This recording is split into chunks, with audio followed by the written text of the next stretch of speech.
Hey everybody, Jack Barnwell here down in beautiful Marco Island, Florida.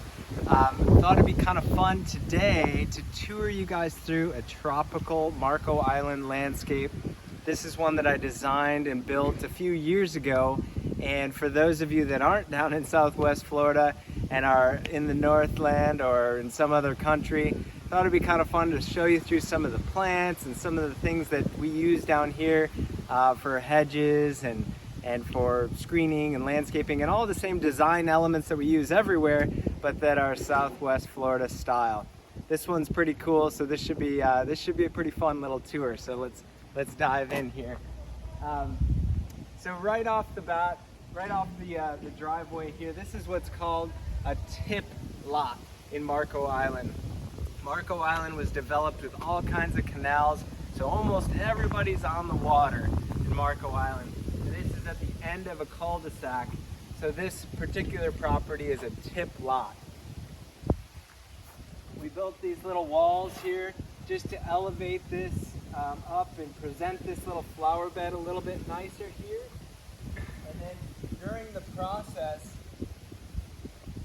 of this landscape overhaul, we really kind of scraped this whole property. The big royal palms here were here and existing, they stayed, but almost everything else has been replaced.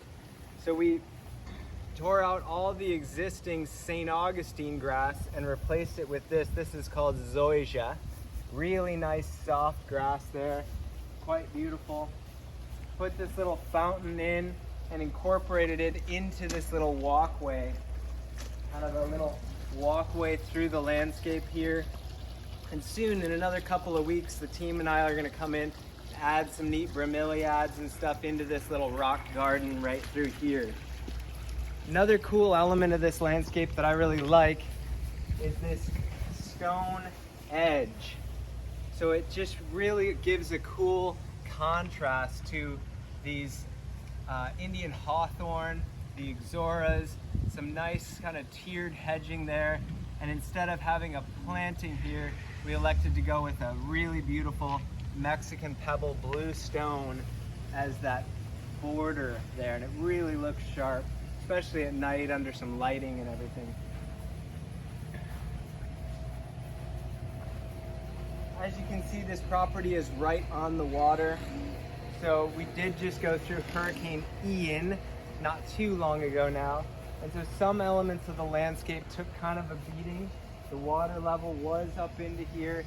This zoysia grass is quite salt tolerant. So the zoysia did very, very well, but some of these other areas of ground cover did not. So this is a ground cover that's called Jasmine minima, kind of like the myrtle of the North Country. And it really got smoked out quite badly. So we learned a lot that, of what plants are real salt tolerant and what aren't.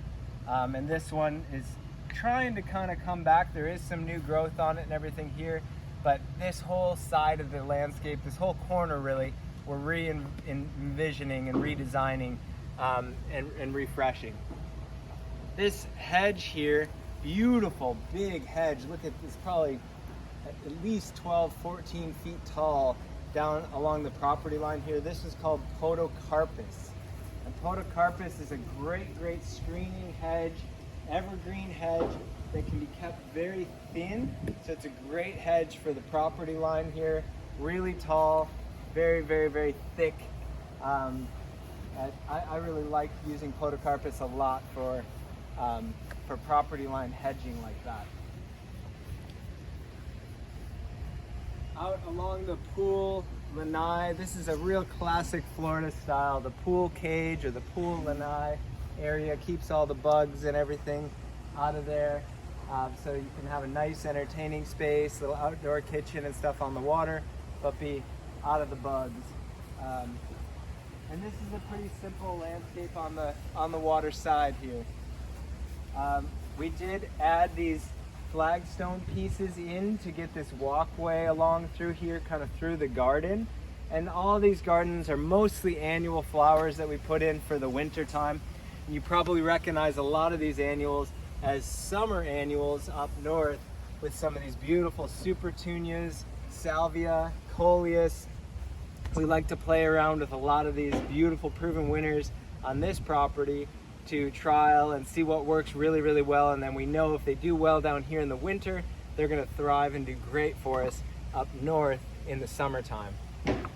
This flagstone walkway, we're gonna continue on and take this just a little bit further through this zoysia as we redevelop that whole corner of the landscape there. These big, beautiful coconut trees are original to the property when the house was built, and they're doing very, very well. They look great. And those big, huge royal palms as well are original. This is kind of a fun plant for small, low hedging.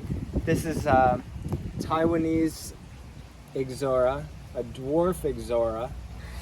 Real pretty little kind of pastel-y orange flower on this variety, but there are also a lighter orange and a yellow variety in that Taiwanese ixora that are really nice too. I like the yellow one better. Out here on the dock, we feature a tremendous amount of beautiful aquapots. These are all self-watering containers featuring a lot of beautiful, beautiful flowers, a lot of gorgeous color. These are really fun. This is the lily leaf style aquapot, and these self-watering planters are mounted to the top of these posts. We literally drilled a hole through the bottom of the planter, bolted them to the post, and then re-siliconed and sealed that up with a big rubber washer and silicone so that the aquapot system can still work. They can hold water. These hold water from about here down, soil from there up, and as you can see, these bubblegum supertunias are super, super happy, just thriving out here, and they only get water once a week. Just once a week water. There's no drip irrigation or anything like that run to these. They just get topped up once a week, and they're just absolutely thriving. Really, really beautiful there. All these beautiful flowers and plants out on the dock are pretty fun. Another cool feature that I love about this design is this walkway. So if you look closely, these brick pavers are fish. They're little fish with the eyes and the gills and everything, and they interlock all together, so they wrap around the whole house from the driveway out front, leading you all the way down to the water, like a whole school of fish swimming their way down to the water. And while we're here, another cool feature that I gotta show you guys is this cool glass access through the dock. So at night, there's a light underneath the water, a green light, and it attracts a lot of the fish. So at night, you can stand here and look down and see a big snook or some really cool other tropical fish that may be swimming and everything through the channel here. It's pretty fun little viewport there, but super, super strong. It's a solid inch thick piece of plexiglass. Plenty strong. And this whole part of the landscape here needs to be redesigned and redeveloped. This all got flooded out pretty good during the storm.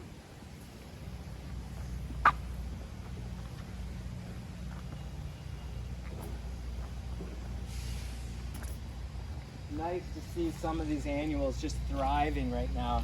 Really seeing some cool, beautiful, beautiful growth on that coleus. This is a really beautiful coleus here called Sedona Sunset. It's just stunning.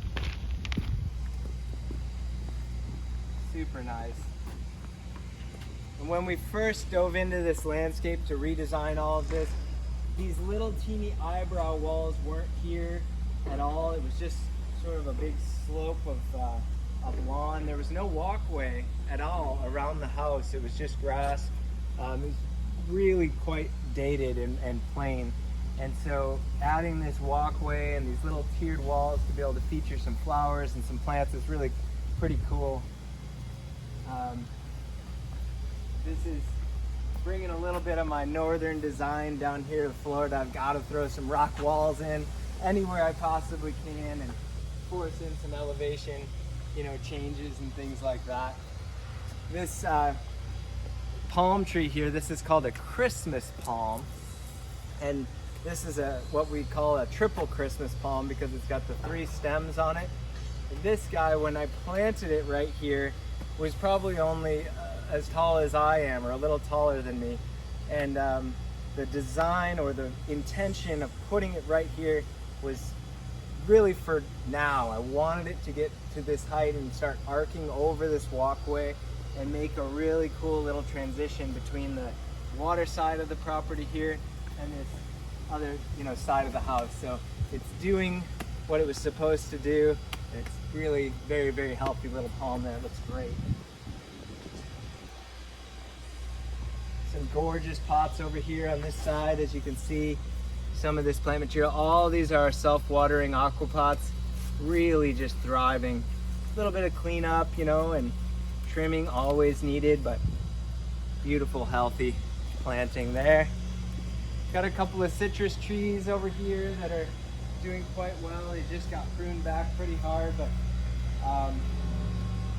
those are just always a lot of fun to have some limes and lemons and for a little cocktailing around here.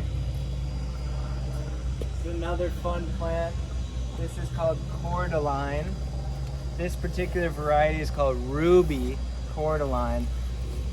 Love that foliage color on the ruby. It's a dwarf cordyline, so it stays a little smaller. I like to trim the flowers off when it kind of goes to flower. I think they look a little ratty, honestly. But the cool thing about these cordylines, you can cut them back pretty hard even. You can see where this old cut is, way down here, and they'll just keep throwing up new growth. So if you cut them back, especially at the right time of year, a good time of year to cut them back is in the summertime when it's really hot and humid, it's raining all the time. These plants like this are just going nuts and thriving. So cutting all this stuff back in the summer so it can get some good, healthy new growth, so that by the time most of these clients come down here and enjoy the winter season, everything looks really good and healthy with some fresh new growth. But this, the rest of the walkway just takes us back out front on the fish brick path here. So anyway, I'll say goodbye for now, but this was you know, fun. I just wanted to show you guys through some Marco Island plantings and a little bit of the tropics down here and what we do in landscape design and landscape architecture down south, as well as you know, the work that you all know and everything that we do up north and everywhere else. So I hope you're all having a great day, and we'll see y'all again soon in the next video. Cheers.